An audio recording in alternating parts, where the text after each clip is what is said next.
Hello दोस्तों, target tips for competitive में आपका स्वागत है। आप कैसे हैं? तो आप अच्छे ही होंगे। और आज जो है प्रतिशत का कुछ सवाल है जो आबादी से रिलेटेड है, जो बहुत सारे एग्जाम में आ चुका है।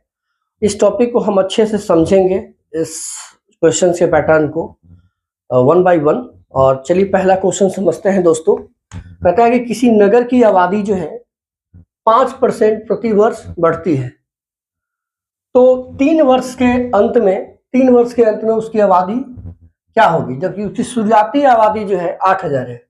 तो कह रहा है कि किसी नगर की आबादी 5% बढ़ती है, 5% प्रति वर्ष बढ़ती है। 5% से मान लीजिए कि इस साल 5 बढ़ा तो अगले साल भी 5 बढ़ेगा, फिर नेक्स्ट 5 वर्ष बढ़ेगा, प्रति वर्ष बढ़ती है।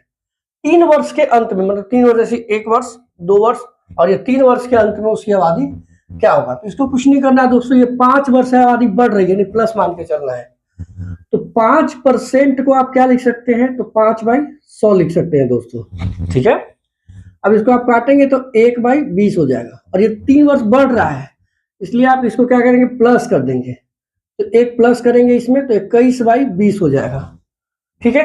अब 3 प्रति वर्ष में तो 3 बार इसको लिख देना है दोस्तों। ये 3 बार आपको ऐसे, मतलब 1 बार पहले से लिखा है और 2 बार और लिखेंगे, 3 बार लिख रहा है, 3 बार ये लिखा है ऐसे। अब बोला कि उसकी आबादी जो है, शुरुआती आबादी इतना है, तो शुरुआती आबादी से आपको मल्टीप्लाई करते हैं तो 3 वर्ष की अंत की आबादी आपको निकल जाएगा। अभी देखिए गौर से इसको देखिएगा तो 2 2 जा 4, 4 2 जा 8, ये पूरा का पूरा कैंसिल हो जाएगा, क्योंकि ये 8000 आपका बन जाएगा, ठीक है। तो पूरा कैंसिल हो जाएगा दोस्तों। अभी बच गया 21 मल्टीपल 21 मल्टीपल 21। अब इसको आप मल्टीप्लाई करेंगे तो आपका हो जाएगा 9261, जो आंसर हो जाएगा दोस्तों, ठीक है। चलिए देखिए प्रतिशत का एक दूसरा क्वेश्चन, जो हम लोग आबादी वाला ही कर रहे हैं। एक कस्बे की जनसंख्या 64,000 है, प्रति वर्ष 10% की दर से निरंतर वृद्धि हो, 3 वर्ष बाद जनसंख्या में वृद्धि कुल कितनी होगी, ठीक है। निरंतर वृद्धि हो रहा है प्रति वर्ष, तो कहता है कि 3 वर्ष बाद क्या होगा, मतलब एक साल 10% बढ़ा, दूसरे साल भी 10% बढ़ा और तीसरे साल भी 10% बढ़ा, तो कह रहा है कि जनसंख्या में कितना वृद्धि हुआ। तो 3 साल देखिए तो कितना वृद्धि हुआ। तो पहले 10% को आप क्या लिखेंगे, 10/100, यानी डायरेक्ट अगर याद है तो आप लिख सकते थे 1/10। अभी प्रति वर्ष बढ़ रहा है तो इसको प्लस कर देंगे यहाँ पे, तो कितना हो जाएगा, ये 11/10 हो जाएगा। अब प्रति वर्ष ये बढ़ रहा है, यानी प्रति 3 वर्ष बाद बोल रहा है, तो 3 वर्ष तक आप बढ़ाएंगे तो 11 को लिखेंगे तो ये 1331 हो जाएगा। 11 का क्यूब कर देंगे 3 बार तो, ठीक है। अब 10 का क्यूब करेंगे तो ये 1000 हो जाएगा। अब बोला कि एक कस्बे की जनसंख्या जो है अभी कितना है, 64,000 है, 3 वर्ष बाद में पूछा है, तो इतना से आप मल्टीप्लाई करेंगे तो इसको आप कैंसिल करेंगे।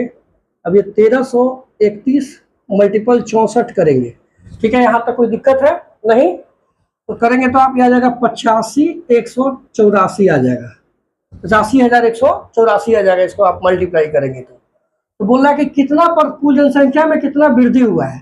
तो देखिए स्टार्टिंग का कितना था, 64,000 था, ठीक है। अब हो गया क्या है, 85,000, 3 वर्ष के बाद इतना हो गया। तो इसमें बोल रहा है कि नेट कितना वृद्धि हुआ, ठीक है। इसको घटाएंगे तो 21,184 आ जाएगा, 21,184 जो है वृद्धि होगा, जो ऑप्शन बी होगा, ठीक है। देखिए क्वेश्चन नेक्स्ट है, एक गांव की जनसंख्या 10% की वार्षिक दर से घटती है, बोला कि घटती है। यदि वर्तमान में जनसंख्या 4000 हो तो 2 वर्ष बाद गांव की जनसंख्या क्या होगा। मतलब बोल रहा है कि ये गांव की जनसंख्या है, ठीक है, वर्तमान जनसंख्या जो है 4000, ठीक है।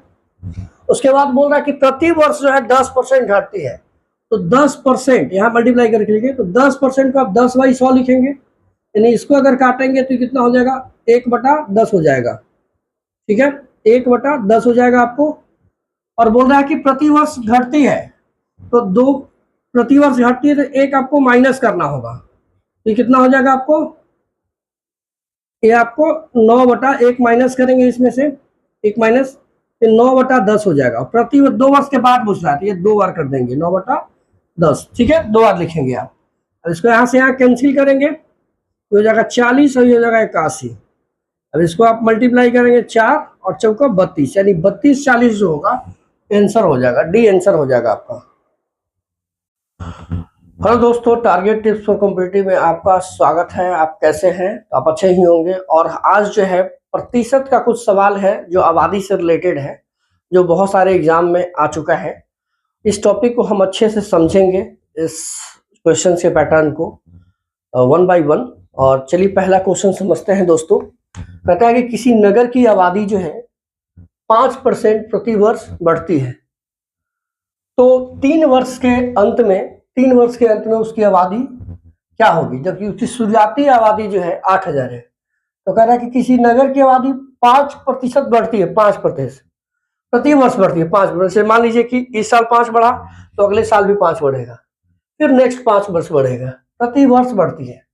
3 वर्ष के अंत में, मतलब 3 वर्ष जैसे 1 वर्ष, 2 वर्ष और ये 3 वर्ष के अंत में उसकी आबादी क्या होगा। तो इसको कुछ नहीं करना है दोस्तों, ये 5 वर्ष से आबादी बढ़ रही है, यानी प्लस मान के चलना है। तो 5% को आप क्या लिख सकते हैं, तो 5/100 लिख सकते हैं दोस्तों, ठीक है। अब इसको आप काटेंगे तो 1/20 हो जाएगा, और ये 3 वर्ष बढ़ रहा है, इसलिए आप इसको क्या करेंगे, प्लस कर देंगे। तो 1 प्लस करेंगे इसमें तो 21/20 हो जाएगा, ठीक है। अब 3 प्रति वर्ष में, तो 3 बार इसको लिख देना है दोस्तों। ये 3 बार आपको ऐसे, मतलब 1 बार पहले से लिखा है और 2 बार और लिखेंगे, 3 बार लिख रहा है, 3 बार ये लिखा है ऐसे। अब बोला कि उसकी आबादी जो है, शुरुआती आबादी इतना है, तो शुरुआती आबादी से आपको मल्टीप्लाई करते हैं, तो 3 वर्ष के अंत की आबादी आपको निकल जाएगा। अभी देखिए गौर से इसको देखिएगा, तो 2 2 जा 4, 4 2 जा 8, ये पूरा का पूरा कैंसिल हो जाएगा, क्योंकि ये 8000 आपका बन जाएगा, ठीक है। तो पूरा कैंसिल हो जाएगा दोस्तों। अभी बच गया 21 मल्टीपल 21 मल्टीपल 21। अब इसको आप मल्टीप्लाई करेंगे तो आपका हो जाएगा 9261, जो आंसर हो जाएगा दोस्तों, ठीक है। चलिए देखिए प्रतिशत का एक दूसरा क्वेश्चन, जो हम लोग आबादी वाला ही कर रहे हैं। एक कस्बे की जनसंख्या 64,000 है, प्रति वर्ष 10% की दर से निरंतर वृद्धि हो, 3 वर्ष बाद जनसंख्या में वृद्धि कुल कितनी होगी, ठीक है। निरंतर वृद्धि हो रहा है प्रति वर्ष, तो कहता है कि 3 वर्ष बाद क्या होगा, मतलब एक साल 10% बढ़ा, दूसरे साल भी 10% बढ़ा और तीसरे साल भी 10% बढ़ा, तो कह रहा है कि जनसंख्या में कितना वृद्धि हुआ। तो 3 साल देखिए तो कितना वृद्धि हुआ। तो पहले 10% को आप क्या लिखेंगे, 10/100, यानी डायरेक्ट अगर याद है तो आप लिख सकते थे 1/10। अभी प्रति वर्ष बढ़ रहा है तो इसको प्लस कर देंगे यहाँ पे, तो कितना हो जाएगा, ये 11/10 हो जाएगा। अब प्रति वर्ष ये बढ़ रहा है, यानी प्रति 3 वर्ष बाद बोल रहा है, तो 3 वर्ष तक आप बढ़ाएंगे तो 11 को लिखेंगे तो ये 1331 हो जाएगा। 11 का क्यूब कर देंगे 3 बार तो, ठीक है। अब 10 का क्यूब करेंगे तो ये 1000 हो जाएगा। अब बोला कि एक कस्बे की जनसंख्या जो है अभी कितना है, 64,000 है, 3 वर्ष बाद में पूछा है, तो इतना से आप मल्टीप्लाई करेंगे, तो इसको आप कैंसिल करेंगे। अब ये 1331 मल्टीपल 64 करेंगे, ठीक है। यहाँ तक कोई दिक्कत है नहीं, तो करेंगे तो आप ये आ जाएगा 85,184 आ जाएगा, 85,184 आ जाएगा। इसको आप मल्टीप्लाई करेंगे तो बोल रहा है कि कितना पर कुल जनसंख्या में कितना वृद्धि हुआ है। तो देखिए स्टार्टिंग का कितना था, 64,000 था, ठीक है। अब हो गया क्या है, 85,000, 3 वर्ष के बाद इतना हो गया। तो इसमें बोल रहा है कि नेट कितना वृद्धि हुआ, ठीक है। इसको घटाएंगे तो 21,184 आ जाएगा, 21,184 जो है वृद्धि होगा, जो ऑप्शन बी होगा, ठीक है। देखिए क्वेश्चन नेक्स्ट है, एक गांव की जनसंख्या 10% की वार्षिक दर से घटती है, बोला कि घटती है। यदि वर्तमान में जनसंख्या 4000 हो तो 2 वर्ष बाद गांव की जनसंख्या क्या होगा। मतलब बोल रहा है कि ये गांव की जनसंख्या है, ठीक है, वर्तमान जनसंख्या जो है 4000, ठीक है। उसके बाद बोल रहा है कि प्रति वर्ष जो है 10% घटती है, तो 10% यहाँ मल्टीप्लाई करके लिखेंगे, तो 10% को आप 10/100 लिखेंगे, यानी इसको अगर काटेंगे तो कितना हो जाएगा, 1/10 हो जाएगा, ठीक है, 1/10 हो जाएगा आपको। और बोल रहा है कि प्रति वर्ष घटती है, तो 2 प्रति वर्ष घटती है तो 1 आपको माइनस करना होगा, तो कितना हो जाएगा आपको, ये आपको 9/1 माइनस करेंगे, इसमें से 1 माइनस, 9/10 हो जाएगा। प्रति 2 वर्ष के बाद पूछ रहा है तो ये 2 बार कर देंगे, 9/10, ठीक है, 2 बार लिखेंगे आप। अब इसको यहाँ से यहाँ कैंसिल करेंगे, हो जाएगा 40 और ये हो जाएगा 81। अब इसको आप मल्टीप्लाई करेंगे 4 और 4 32, यानी 32 40 जो होगा आंसर हो जाएगा, डी आंसर हो जाएगा आपका।